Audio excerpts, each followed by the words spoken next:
The internet wasn't built with safety in mind. But today, there's a huge community of online trust and safety experts, not just building the rules, but enforcing them too. I'm Ailish Daly, and this is Trust Issues, insights from the people who keep the internet safe.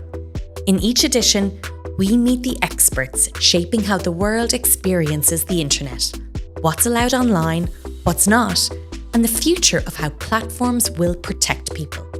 Let's share knowledge and build a safer internet together. Well, it is my absolute pleasure to have an opportunity to speak with Dr. Jessica Piotrowski, who is the Professor of Communication in the Digital Society at the University of Amsterdam and Chair at the Amsterdam School of Communication Research.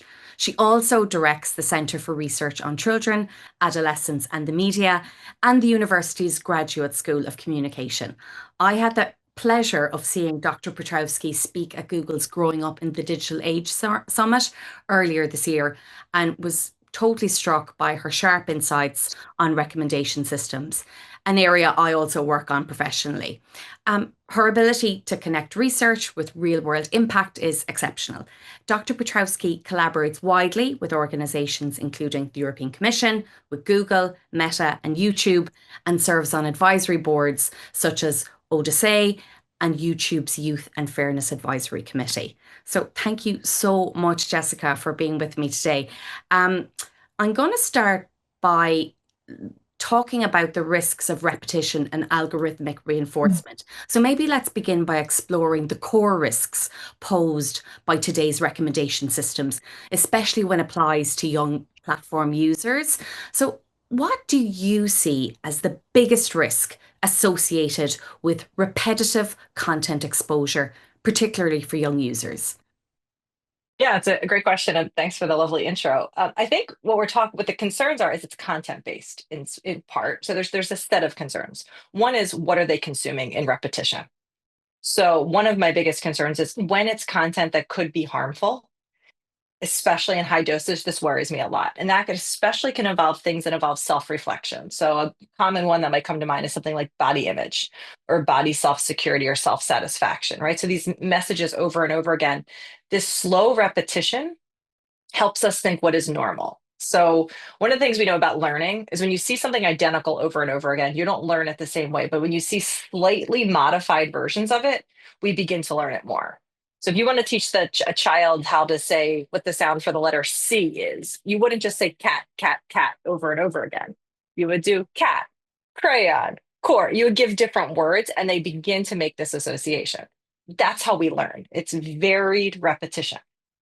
Well, varied repetition of, for example, unrealistic body types is going to worry me. So part of it is about the trickle effect of messages that can be harmful in high dosage. One message of what I eat in a day might not be problematic because maybe you see them eat something relatively healthy, but you see it over and over and over again. And suddenly you as a young person might start thinking, should I be calorie counting? Should I be paying attention to the percentage of macros and things when I'm 13 years old? Should I be? And then every single time these messages are also conveyed with a very slender body type, what do you begin to do? So what worries me is messages, especially when content can harm in high dosage. The other part of it that equally worries me is so-called digital overuse, or what you might affectionately consider wasted time. And what I mean by that is some of this content, maybe it's not particularly problematic, one or two. It's a funny video, it makes you laugh, it's harmless content, but you watch so much of it that you've spent an hour on it. And when you look back, you think, why did I do this? I didn't study for my test. I didn't practice for my soccer game. I didn't answer my friends, whatever the other things were. And if you look back and you see it as wasted time, that worries me. So I worry about the self effects on the person, right? The effects that they can have, especially for the content that is problematic in high dose. And I also worry about digital overuse, where you stay in it and you don't know how to stop. And actually, I think this is problematic for all of us. I think it's acutely problematic for young persons, but I actually think this is a problem for all of us. That's really interesting. And I suppose, Dr. Piotrowski, what are the risks when algorithms mistake interest for endorsement? and repeat Mm. serve users content that, like you mentioned, distort their sense of what's normal or indeed what's true. Well, I think you answered it in the question in some ways too, right? Because an algorithm is it. We treat algorithms as this very interesting, like this is this all-knowing body or something like that. It's computer software, well designed, and don't take away anybody who's built these, but in essence, it says this person liked these things. Here are other people like them that liked these things. Let me try to give them more of it. It's designed to give you things you like. That's entirely it. So, and in that case, it's just serving you what has been thought to be a like. there's no there's nothing wrong with this inherently. We also would be very it would be a pretty awful experience if we didn't have algorithms. I think that's what we get very critical of it, because we have this very negative connotation. And I always try to say to people, imagine you go into a classic example I often give is a grocery store. A grocery store right now, when you walk in, has aisles, and there are labels on it: where to buy fruit, where to buy milk, where to buy bread. The algorithm has sorted everything based on the information, and you specifically go to what you need in this case, and it starts to figure this out. Imagine the version where there is no algorithm. All the food's just in the middle of the room. Success. It's going to be a nightmare. Algorithms help serve us what we need in a space where there is so much we could never consume at all. They serve us what we think we want. The challenge is that when you like something or endorse something in any sort of, algorithms rely on user cues to determine like. Did you watch it? Did you like it? Did you forward it? It takes signals. This is signals is the term they would use. It picks up these signals and tries to find who had similar signals. So when you watch something that a friend sends and you watch it to the end, it gets a signal. Oh, maybe you liked it. And if you get another one like it gets a signal. Oh, maybe they really do like it. And you get served more of this. And so then it also signals, and of course, the digital space is also based on advertisements as well, right? We know this to be true. It's a commercial based space. And then it starts to pick up the products you might like. And then you get more of these things that can be potentially actually quite nice for you too. I mean, frankly, I was shopping for boots and I got a really good discount because of one of these things. I figured out I wanted a pair of boots. This is not always problematic, but the question is, do we understand why it's happening? Are Mhm. we informed by it? And there's a difference there, because if you are algorithmically literate, or really at algorithmic competence, you're better able to understand, oh yeah, I understand why I've got this. And you know what? Actually, these are really cute boots. I'm going to buy them. And I'm fully aware of how that worked. But if you're not aware of it and you don't know how it's being served, that worries me more. I really want, in my goal as a scholar, is I want people to be informed about the systems that they're using. It doesn't mean we should take them away, but it helps you make better decisions about how you use them. And we'll talk a And little. also, please call me Jess, by the way. Oh, Please call me okay. Jess. So, Um, don't worry about the title. my husband did his PhD a number of years ago, and it was a massive labor of love and or hate. I'm not sure what. Um, They're usually a little bit of both, actually. to this day, I kind of mock him because, like, he can't. Like, if we go to IKEA to do click and collect, he will have filled out the form as, Dr. Sean Bromfield, and I'm like, mate, no one cares here. To be like, he's Every like, time I'm on a plane, every time I'm booking a plane, they want me to buy a ticket. I'm like, do not use the word doctor. This is not the moment that the doctor title is going to help on the plane. So We'll talk a little bit more about like algorithmic literacy and the yeah, importance of that a little bit later on. But and to your point, as in like, when folks engage with content, sometimes also it's like they want to be part of the culture conversation that might be happening offline, and they might be looking for information on that offline conversation, not necessarily that they're looking to it be doesn't mean they like it. doesn't mean No, they and like it. They just want to yeah. know we're talking about this in this social group. Look, the Let me classic learn more. example is somebody's friend is having a baby and they start searching for baby gear, and all of a sudden the algorithm's like, oh, I should surface you everything about babies. They're like, yeah, this is not my life milestone right now. That's somebody else's. How do I stop this from happening? And that's where, I mean, is this a risk? It's just part of the algorithmic space. It's a basically the algorithm gets it wrong because it doesn't know the reason. It also happens a lot with shared accounts. We see this a lot, for example, in YouTube, where families will use YouTube. And so you'll actually be able to say, oh, my kids were using it now because now you're getting recommendations for something else. And it's really a mismatch between what the user needs. And that's really when the algorithm gets it wrong. That's a negative hit. And users can do things about this by saying, don't show me more of this, or not watching it and scrolling through. And then the algorithm retrains itself and starts to figure out, oh, but it can be annoying for the user. So, Mhm. from the perspective of when you're developing a system, most systems that rely on algorithms for delivering content to us as users want it to be very frictionless. They want it to be a very smooth experience. So it's not so great when you get annoyed by something. So it behooves them. There's a reason for them to find a way to get signals really fast. We got this wrong. Oh, they weren't looking for that. But indeed, sometimes people will talk about, look at my For You page all of a sudden. It's all suggesting right now that I need to buy baby gear or something like that. And there's sensitivities with that in a lot of different ways. It goes wrong often also on sensitive moments. So, for example, recently on Mother's Day, people were looking for certain things and whether or not one person can be a mother. There's a lot of things that you have to unpack in that, their relationships with their own parents, their own mother, whether they're able to have that themselves, what that looks like. It can be very sensitive. And Mhm. actually, what you saw this year is so, and often the feeds start coming, oh, a friend liked it, because maybe your friend doesn't have that difficult situation. And then it sends it to you, and that can be very sensitive. And I noticed this year, certain companies in direct mailing lists sent out something a couple weeks in advance in their mailing list saying, if Mother's Day is hard for you, click here and we'll make sure you don't get anything at this period. Mhm. Now, how to flag that in algorithm-based communication is still something they're working on, but you noticed that there is a sensitivity recognizing actually this might not be the right time to surface this. And that is a mismatch. And it can make you feel a certain way when you get it wrong. Sometimes it's harmless and that it's just an inconvenient moment. You're like, you got me wrong. But other times it can be quite sensitive for people. And it can be a really thoughtful move by an organization to do something like that. Um, To recognize this, yeah. Absolutely. And can you maybe share some examples of how repetitive recommender systems have led to, let's say, real world safety issues?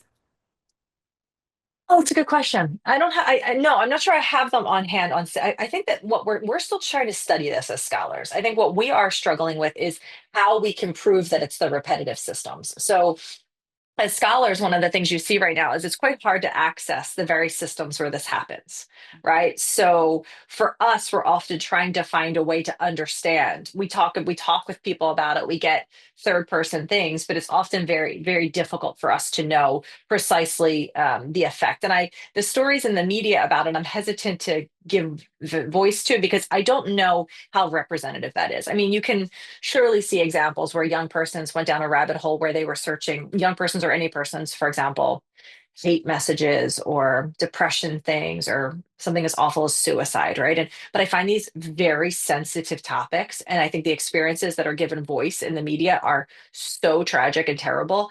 I don't know yet though how generalizable it is. I really am very careful with this as a scientist because on the one hand, I don't want to suggest that that experience is not real or authentic because I believe it is. And I would never suggest otherwise. But I also don't know how much that reflects what we have going on. What I do know is that more generally, we see, for example, that sometimes the media space Mhm. makes things bigger by active reporting on it. So let's talk about something like the cinnamon challenge. I don't know if you remember the cinnamon challenge where kids were being encouraged to swallow a spoon.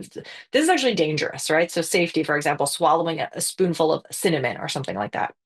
This is actually quite concerning. This is a safety concern. And it's a risk. And what you see is young kids, when challenges happen, it's very normal, especially in the youth environment, to challenge each other to do things. It's a form of peer network, it's a form of communication, but it can be that they're challenging to do unsafe things. I was at a presentation a few months ago about this, and I was speaking with someone from TikTok, and he was talking about how they actually really look for signals immediately at TikTok if something is going wrong, and they will pull something down right away. If they have an indicator that a challenge could be unsafe, they will pull that down. And what was super interesting, and you could probably fact check it with him a little bit more, he presented it, it was a really interesting talk, but he said, we get this signal that there's a cinnamon challenge. We see it in the media. The news media was reporting about this challenge. And I think he said it began in Australia, if I'm correct. He's like, we're like, wait, what is going on here? So the news media was reporting about a TikTok challenge They go and look. There's like, I forget the number, but it was incredibly small. So it was there, but it was nearly nothing. It wasn't even enough to indicate much. I'm not saying we ever want any child to be hurt, to be fair, but in terms of like, oh my gosh, this giant viral challenge is happening, they were like, no. But the media reported it. The parents went and talked to their kids and said, "Are you doing this? Don't do it." Because like, what is happening? They went and searched it. And it was actually the news media reporting that made the unsafe challenge go viral. It wasn't actually in existence. So I think, and then of course they have to figure out how to find these signals and remove this challenge and pull this content down because that is dangerous. So I think these challenges are clear examples where you see a risk from the repetitive content because then everybody tries to post something similar and they get more and more of these and there's a need to jump in. But I thought it was super interesting to recognize that sometimes what we see as a threat can actually be exacerbated by a different system. That's And I so hadn't interesting. even realized it before. Yeah, and Yeah. it's this an amplification in another realm that actually Yeah. Is driving yeah. what's happening. And that was something very interesting to me. And I thought to myself, I was really, I hadn't considered that before. And I'm usually really, I'm reasonably critical of most things. And I thought, huh, this is fascinating to me. Like, okay, it's really one system drives another. So, but indeed, I think challenges are a good example of this. I think we see, I think there's a lot of news stories about examples, but the direct effect, I mean, there's not anybody studying it at a holistic level. I mean, there is certainly more concerns on things like diversity of recommendations. These sorts of things are surely there. You'll see it a lot in conversations in the political space, for example, or the political and journalism space, how informed you are, because the algorithms are designed to give you what you like, and we have a bit of a confirmation bias as people. Mm-hmm. We agree with things that we agree with, right? If it sounds good, we like it more. It's very that's the human experience. When you get information that is inconsistent with what you know, it actually makes you feel very uncomfortable, right? We know this to be a case. There's a scientific phenomenon. When you get something that's really different than your value system, this bothers us. And we have a need to resolve it as quickly as possible. You can resolve it by changing how you believe it. So you can change your belief a little bit and make room for it, or you can find a way to reject the information.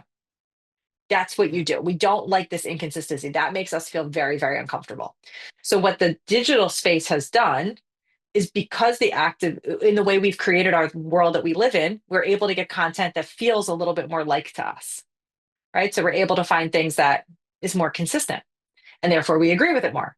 And when we like it more, like other people like us also like it more, and we get more of this.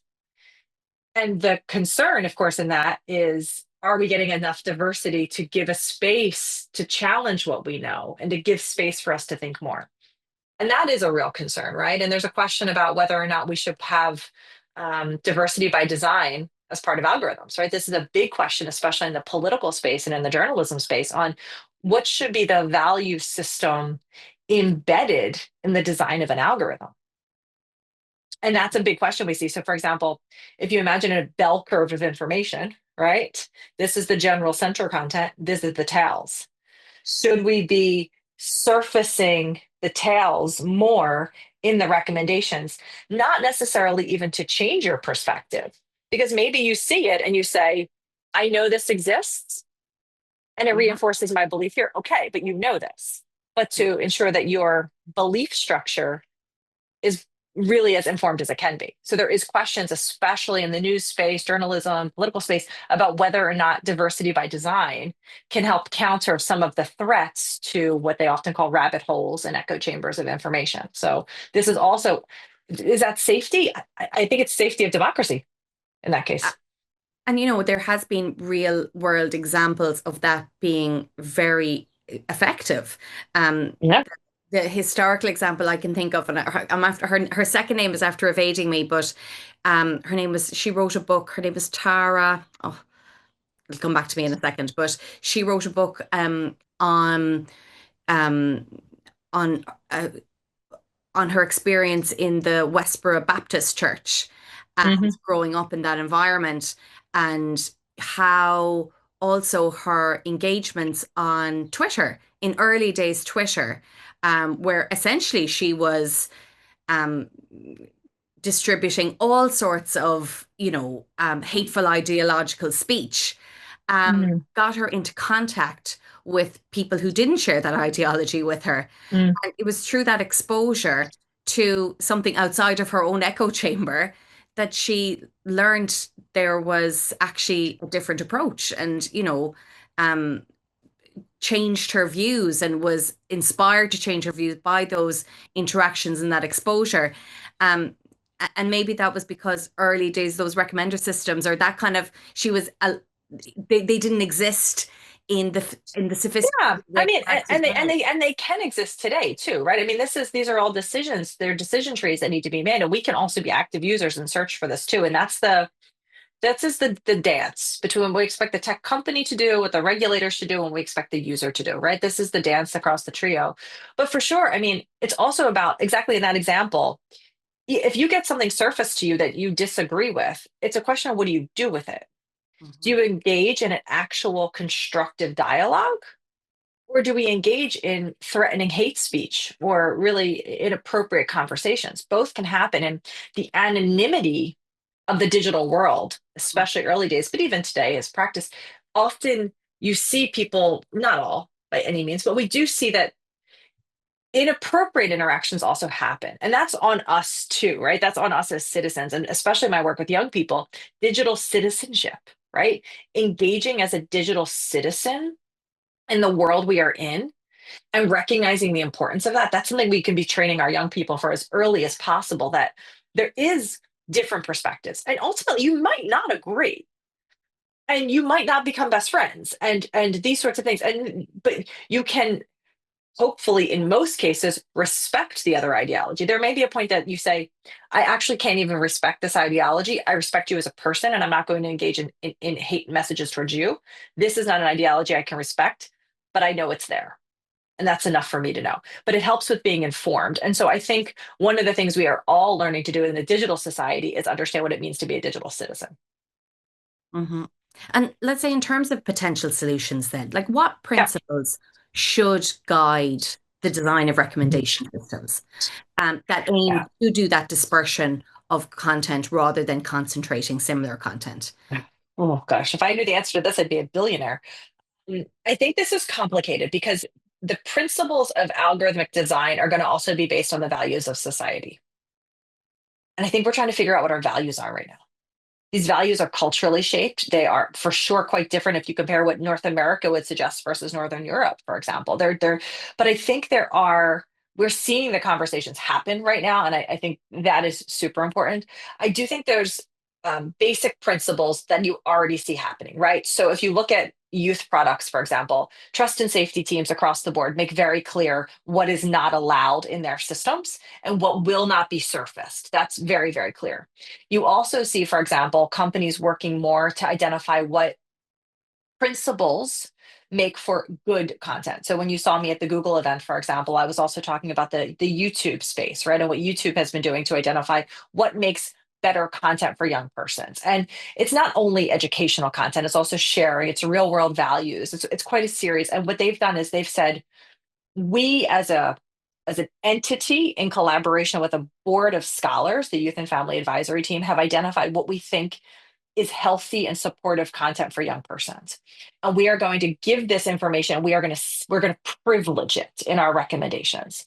And we see this other content that is selling to young people, that is spamming young people, that is inauthentic, that is fake, et cetera. We see this as problematic, and we are going to de-incentivize that. We are going to reduce that. So what they've done is they've really said, working with experts, thinking of our audience, what is healthy for this group. And I give them credit because they assembled a global team of experts and they listened and they had to find signals in the media content. And then they made it an actual public decision, which I give them compliments for, that really said, this is what we consider the principles of good content. And this is the content that we are not going to recommend as high. We're going to reduce these recommendations and we're going to build that into our ecosystem. And it's been effective, right? So, and it's changed what people come across. So I think it involves having a healthy dialogue about what is your product? What is in your product? Who is your audience? What do you identify as healthy, important, supportive? Think of the positive word here, content. And what are the things you're going to de incentivize or less recommend? And then finding ways to get signals that indicate that and publicly stating that, giving voice to it. And so that is part of what I think places and spaces can be doing is saying out loud, this is the values we as a company, as an entity, as a society for our users. And I give credit here in the example I talked about at the Google event was that this was really shared by researchers. So it was empirical based data that we showed that was helpful for young audiences. And that's what shaped the recommendation practices. And I think there is space to do that more. It will be imperfect. And I think anyone that anticipates a perfect system is really not understanding the complexity of what companies are dealing with. But there is opportunities here. So I think part of it involves listening to the voices of scientists, paying attention to the cultural values you have in the place and space you're in. In Europe, we value, for example, privacy quite highly. We place a Mhm. very high value on that. That will look very different than if you were studying, for example, the United States market. And so you also have to build that into what you are identifying, and you need to say it out loud. One of the things that had come up actually at that summit, and it came from one of the youth panels actually, was personalization and Mm. how young people experience that or how they engage with that.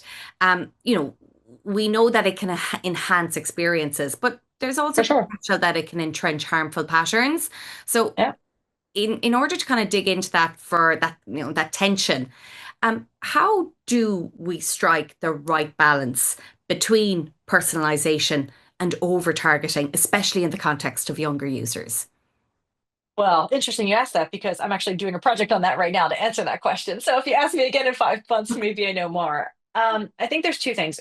In most places around the world, we cannot actually know if it's a young person by most legal frameworks. So we really struggle a little bit to know if it's a young person. So therefore, they're using whatever signals they can to try to make sure the negative, the problematic content is not there. But there's not so much clear targeting for young persons that way because in most of the countries where most of these ecosystems run, it's not legal to do that for youth. But there is personalization in terms of what young people set and also what they experience, and the algorithms do learn and try to give that more. And I think your first part of the question is also true. It creates a nicer experience. When it feels like it's for us, it feels like it's for us, right? But I think part of what I'm always hesitant to blame everything on the companies and put everything on the companies. I put a lot on them, to be fair. They will tell you that I'm quite critical in that space. But I wonder what they're supposed to do because on the one hand we know that creating a nicer experience feels more personalized, right? We enjoy that more. We like experiences that feel more for us. There is an opportunity in the way they build. It depends on the platform what they do, how to make sure that they surface different things. So this really interesting example in the case of news research where what they said is, why do we assume that one algorithm is only the answer? Why do we assume that it's either off or on? And there was this interesting researcher who said, think about a news site, for example. You go to the news site of your favorite news site of the day, and you click what version do you want today? Do I want I'm going to make the simple titles here. Tell me what I like version, like just tell me what's my favorite today. Do you want the um, explorer version where maybe you see something totally new and different? Or do you want the challenge me more version where show me something opposite of what I know? For example, I think they had funnier titles. I forget what this was. But basically, they challenged the idea of one algorithm being the answer. And they said personalization can also be highlighting different things. It doesn't always have to be the smoothest variant that is only you like blue, so here's blue only. But more, it could be making you aware as the user that there's a range of content out there. There may be things very different than what you like. There may be things you've never seen before. And reminding the user you are agentic in your choice. What would you like today? And that stuck with me because that's all personalized, right? Because what's opposite of your value system is personalized. What's new to you is personalized. What's similar to you is personalized. So it's still a personalized ecosystem, except for you are actively being more aware of what would serve you in that moment. And I thought to myself, that is something we could be leveraging more to find that balance.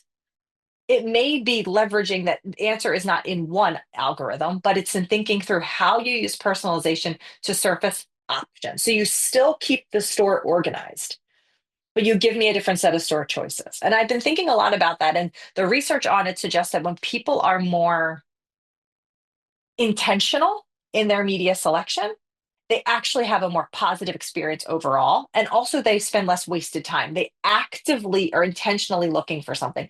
And you surface to them, oh, there are other things out there.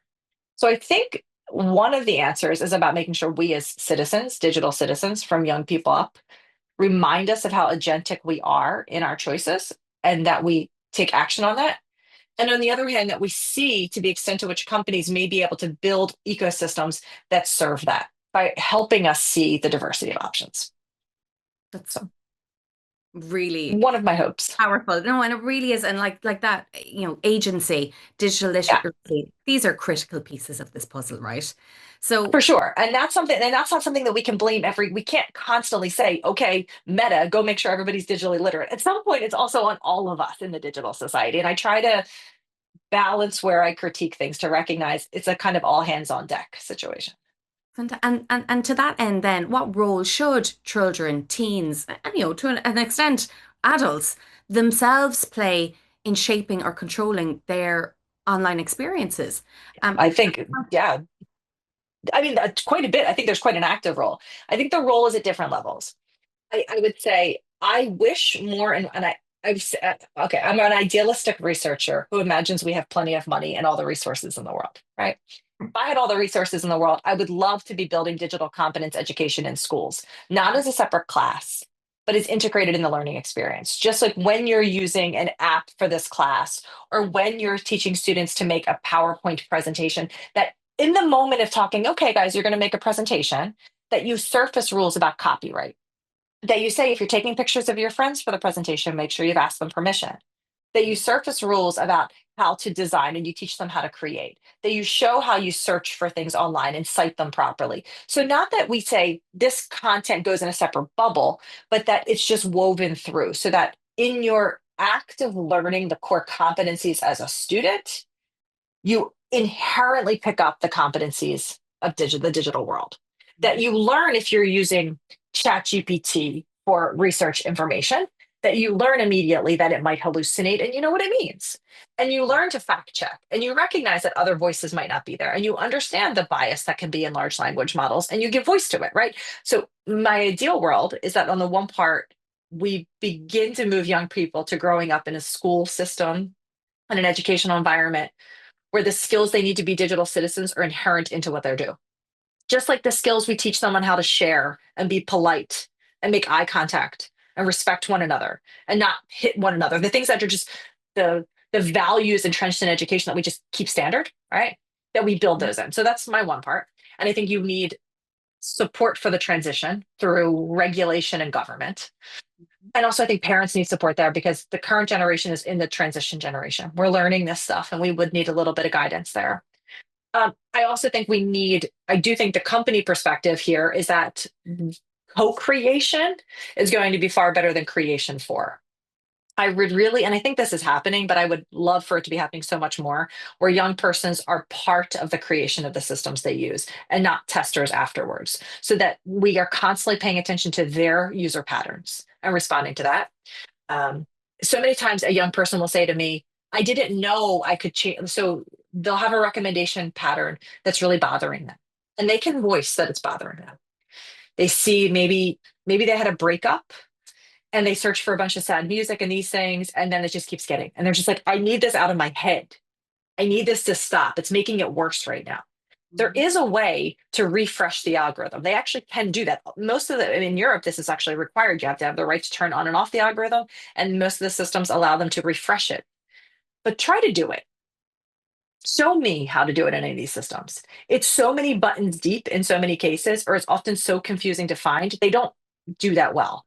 User-centered design or human-centered design, youth-centered design, pick the phrase you want to use, would work with young people to Mhm. see where do you need to see that button and surface it so easily that when they're bothered, they hit this. And we do that. So I think the tech company is role is working with the young person Mhm. to see how we can create a space that practices digital well-being by design.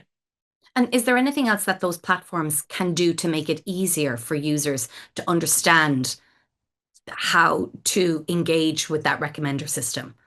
Well, that's actually part of the research I'm actually starting right now a little bit is actually I'm doing actually in the UK, I'll be doing quite a bit of work with young kids actually on co-creation myself to be able to give tips to tech companies on what they can surface. Because we don't have a lot of it publicly available yet, it may be there, for example, in the depths of some companies that I don't know as a scholar. But I'm working on it to create a space where we can surface more what we need to do. So, for example, I want to know if you're showing multiple videos, if you can voice to kids, I've picked this for you. This is suggested for you because this and this suggested. Not for you, click here, right? Very visual ways of giving kids the recognition because users do have agency in what they consume. They often don't realize they have agency. So what I want to know is what are the features that we can build in that makes it more sensitive. It actually capitalizes on personalization by saying, I can personalize to the agency you have now. What do you need now? I want to test the versions of whether I don't like this, why it doesn't make me feel good. What do the kids need? I also think I want to surface how easy for reporting when something goes wrong. If you have to report and click on 7 things, this is far too much. It needs to be this is not for me. This doesn't make me feel good. This is inappropriate. Done. Really simple. So I think I want to be testing those. And at the same time, my colleagues right now just got this beautiful project that they'll be doing, and it's focusing on digital disconnection by design. Because most of the systems we have are designed to bring us in. And that's okay, right? Then they do a pretty good job at it. But how do you feature to a young person enough is enough? That you've had enough today. They maybe want to disconnect, that you want to take a break. How do you surface that in the design? So they're actually working on testing what we can do to surface, make it really clear, oh, I'm done for today. What does that look like? So what strategies can you build in there? So this is what research I think you're seeing is coming up right now a lot. And a lot of my new work will be focusing also on how I can guide tech companies in using youth-centered practices so that when we create products for them, that it actually serves them well. Yeah. And I look, and this I think is going to be incredibly valuable because it's all well and good, I think, for companies to be, in the space of like, oh, we really should be in the space of co-creation. We should bring Yeah. youth into the conversation. But how do they do that? What is Yes. even the safeguarding involved in that? Why is the Yes. practicality? Otherwise, what you risk is you end up accumulating like a youth advisory council and then what, bringing them on a tour of the offices, and Yeah. sitting down a room and putting up a few questions on the whiteboard. No, it has to be meaningful because otherwise it's True co-creation is a long journey where Mhm. their voice is part of the whole process. And you really listen and understand how it's going. And and I think some companies are doing that more. I will say that like I work with I live in a space where the news media, the parental voices, the government voices, everybody that comes to me is relatively critical of a lot of the tech companies these days when it comes to kids. And I understand that criticality. But I always sit there and I always remember I actually talk to the trust and safety teams often directly. I often usually talk to these people.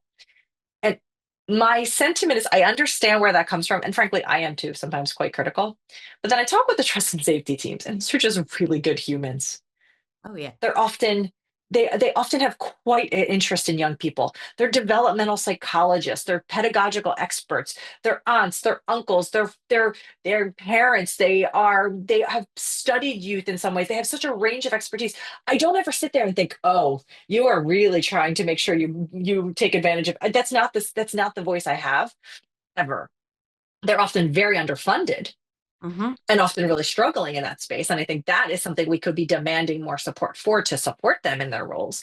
But frankly, I find really good people who really care, who are actually looking for actionable insights that help them understand how can I support a product that respects youth's agency and digital well-being. And I find them quite open and very willing to listen to me. So I see quite a bit of opportunities there, but I do recognize the science is behind this a little because we're trying to figure out how to test it too. And so some of my collaborations now allow me to do this a bit and be able to really get into it and see if I can offer some insights, which is exciting and also like wildly complicated to do. So I figure this out. And Jessica, you've kind of hit the nail on the head there, where you have trust and safety teams who are really navigating difficult internal dynamics at times. For There are sure. business incentives going on. There is competing priorities. Everybody is coming to the table with their list of requirements as being P1 Exactly. or P0. Exactly. And then there's becomes, well, mine is P00. Well, mine is P00. And, the resources aren't there to do everything at the Yeah. same time. So you are in this kind of constant battle to get Yeah. your matter, whether that's a product change, whether that is some sort of flagging system, whatever the context might be, and it Yes. can vary wildly. You are competing nearly with each other to get Yes. that to the forefront. Based on your experience, like how can trust and safety teams advocate internally for changes, particularly I around think, algorithmic design? Like, yeah. and Well, I think in some ways they need external tools that help them. They need external forces that help them be able to do this. Because, for example, and it's really funny for me to say this, and I have no idea how they would feel about me saying it, to be fair, which is not a problem, but I'm curious if I was in a room with a bunch of trust and safety experts. But I see, for example, the DSA article coming out, Article 28, so the Youth and Safety, Privacy in this Digital Space. I'm on the expert committee for that. And this regulatory framework will be surfacing. It's out for consultation. I guess the consultation period just closed. It was out for consultation for the past few weeks. And it makes clear many of the things that also ultimately I believe will be under the mandate of trust and safety teams, right? It makes clear about what algorithmic transparency will be. It discusses recommendation engines and algorithms. It discusses what in content should be included and excluded. It discusses being able to do reporting. It discusses this all of these things quite heavily. And while I know that regulation is always quite sensitive, and I understand the sensitivities, I also think it can be used as a tool because if trust and safety teams have to respond to it, and if they're able to do really bring experts in to help them, the regulatory framework, when done not with the letter of the law in line, but the meaning behind it, you can affect real change. And that can be an arsenal for them. In I am P null null. I am the one. This has to be done. And I think that that matters a lot, right? I think that those things help them a little bit, and it helps them if we really push back, if we demand that they have the ability to consult with experts, if we push as society and say we give value to the trust and safety space, we believe you have a responsibility to do better by our young persons, and that's where you're going to see a lot of these dialogues happen, the under 18s in most countries around the world. But I think these sorts of regulatory frameworks and these discussions where you centralize and say, no, you have to work on this gives them maybe a fighting chance at the table when there's a lot. And also, the counterpoint is also helping everyone, including the business marketers at the table, see you are not going to lose money by making sure your product respects digital well being. yeah, We have somehow gotten a sense that one is at the exclusion of the other. And look, I'm not that idealistic to envision these things don't need to make money. I get how the world works. I'm not that crazy. I love young persons. I am not pro tech. I'm not pro regulator. I'm pro kid all the way. But at the end of the day, I really also, I'm also understand how the system works. But sometimes I think by creating a better product that respects digital well-being, you are not going to harm your bottom line. If instead of a young person clicking through 40 videos before they find one that they liked because they watching all this crap along the way, they intentionally select one and have an incredibly enjoyable experience, they're going to consume more at a later point and they're going to find the product positive. So I think also it's about um, well, when scientists that can provide data, it's about making sure that scientists have access to the people who are creating the space too and exchanging those voices.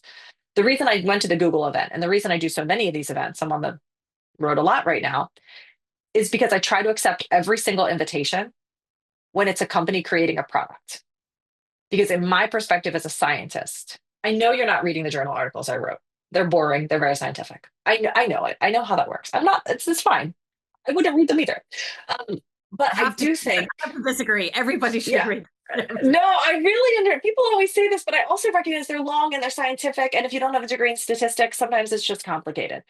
But if I can go into a room, I am happy to break down the science in a way everybody everybody has a different set of expertise and skills, and we can find a way to make sure we can explain it to each other. Just like I've had to learn how an algorithm is made because I don't have a degree in that. Somebody else may not have a degree in stats. We can work together and find a way to translate our fields for the greater good. So I will go to everything. I think if we can find a space where we bridge science and practice more consistently, if we use the regulatory frameworks as a tool for trust and safety teams to be able to do their work better, and if we really lobby that trust and safety teams should be well funded and should have the voices of experts and youth at the center, I think we have a good chance. Amazing, Jessica. That's fantastic. And look, I suppose looking into the future, because I know we've Mm. actually got overtime, but I really appreciate Oh, it's fine. you you've this has just been so incredibly insightful. When you think about the future, the rise of generative AI, and we talked a little bit about evolving regulatory ecosystems, what's happening. What kinds of regulation or policy shifts do you actually hope to see on the horizon around content algorithms from youth? You mentioned Article 28. Like, is there Mm. is there more that can be done? Is there more coming down the path? Oh, there's for sure more coming down the path. I feel like that's a book I could write. I'm not sure if I can answer it with one sentence or one thing. Generative AI is on my mind a lot right now. And it's on my mind not because I think one person should do something, but I think, if you look historically, with every new technology, something is lost and something is gained. Always. I think we don't know yet what we're willing to lose with generative AI, but I think we need to figure it out because something is lost and something is gained. And I think we need to be really careful about what we think we need to protect because generative AI has the potential to have us lose a lot or gain a lot. And we need to be really thoughtful about what we are going to say is our values as digital citizens that we are not going to lose. And to make that concrete, for example, in the school systems right now, I'm a professor, right? I'm a researcher, I run centers, et cetera. But at the end of the day, I'm also a professor and I'm the director of the graduate school. The number one communication school in the globe is my baby. And I am constantly sitting right now thinking for my graduate students, what do I need to make sure you know when you leave here? What is the exit qualification? What makes this a master's degree? Sit here a lot and I think, what skills do you need now that generative AI is here? They can now write a paper with a large language model.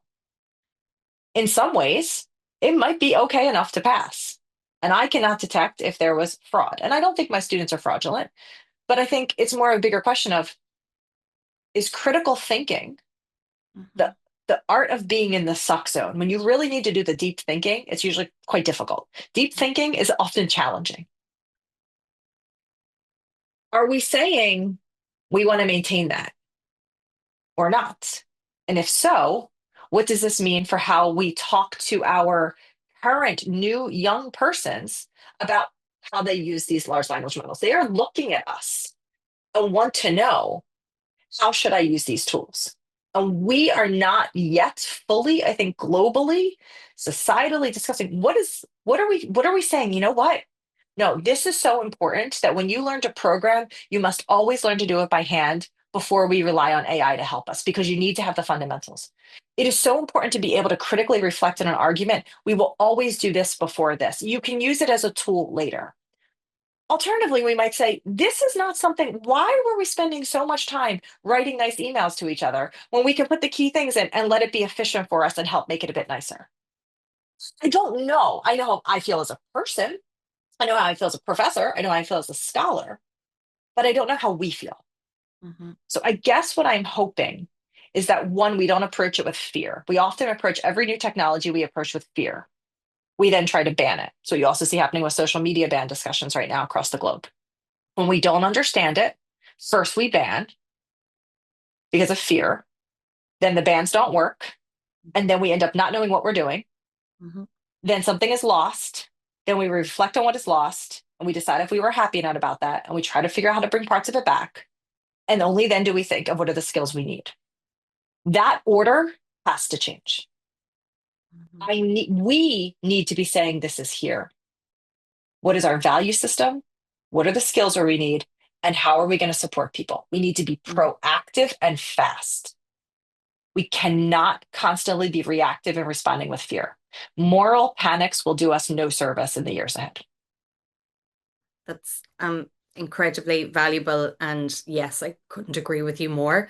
Um, in I do want to ask you one final question, and I suppose it's in the context of you mentioned there about how platforms, should be thinking more about getting experts in, getting like going externally to get as much intel, get as much support as possible. Like, what do you think trusted third parties, such as even moderation providers, such as, Web Purify, or Yeah. training partners, like what role should they play in ensuring safer algorithmic outcomes? As in, is there a benefit there?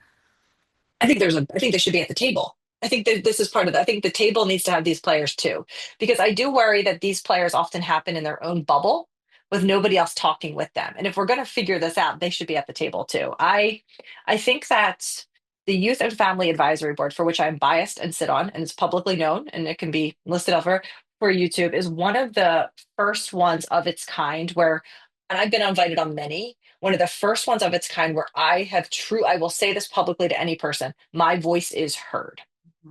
I feel valued, I feel heard, and I feel respected. And I will say that out loud because I think they set up something. And Alicia Bloom Ross was the person who was the founder of this. And she's a scholar first who then moved to industry. And I saw that model she set up where she picked lots of key people. And frankly, the board of us, we don't often always agree. We see each other, but we come from a range of spaces. And I would love to see third party providers in some of these conversations too, when relevant. I want to see where are the voices of all the players for different reasons and how we do this. And so I think the space and place is to say, bring the external parties together Mhm. as a true, authentic sparring partner, not as one of these, look, we have it. I'm not looking at it as a stamp of approval. Yeah. Authentic and that means the parties who are a part of it also have to recognize sometimes I will say something and they're like, this is just not possible. And it's my job to also understand why, right? A true collaboration, not symbolic politics. Yeah, I'd love that. Yeah, absolutely. I couldn't agree with you more.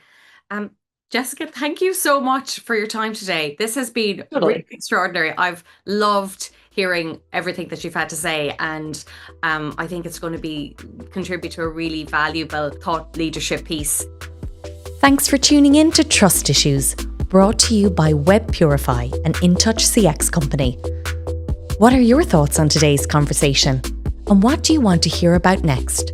Get in touch with us on LinkedIn. We'd love to keep the discussion going. And don't forget to subscribe for more stories, insights, and behind the scenes voices from the world of trust and safety.